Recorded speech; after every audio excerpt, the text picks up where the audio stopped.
Jagdeep Dhankhar parliament യോഗം വിളിച്ചു ചേർക്കേണ്ടതിന്റെ അനിവാര്യത പറഞ്ഞപ്പോൾ മുതൽ ബി.ജെ.പിക്ക് ആശ്ചര്യമാണ്. ഉപരാഷ്ട്രപതി ബി.ജെ.പിയുടെ ഏജന്റാണല്ലോ എന്ന് ഇത്രയും നാൾ പറഞ്ഞവർ വരെ ആശ്ചര്യപ്പെട്ടിരിക്കുന്നു. ബി.ജെ.പിയുടെ ഏകാധിപത്യ നടപടിയിൽ പലതിലും ജഗദീപ് ധൻഖറിന് നേരിട്ട അസ്വസ്ഥത ചെറുതല്ല.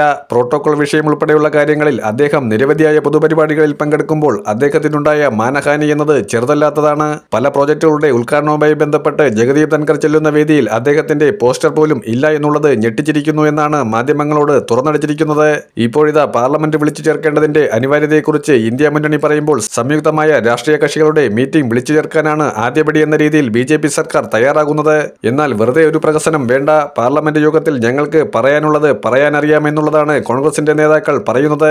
ഇന്ത്യൻ ജുഡീഷ്യറിയേക്കാൾ പാർലമെന്റിനാണ് ശക്തിയെന്ന് വിളിച്ചോതുന്ന നാഡിയയ്ക്ക് 40 വട്ടവും പരാമർശിക്കാൻ ആഗ്രഹിക്കുന്ന ജഗദീപ് ധൻഖർ ഇപ്പോൾ എന്താണ് പാർലമെന്റ് വിളിച്ചു ചേർക്കുന്നതിനെക്കുറിച്ച് സ്പഷ്ടമായി പ്രധാനമന്ത്രിയോട് ആരായത്തത് എന്നാണ് കപിൽ സിബൽ ചോദിക്കുന്നത്.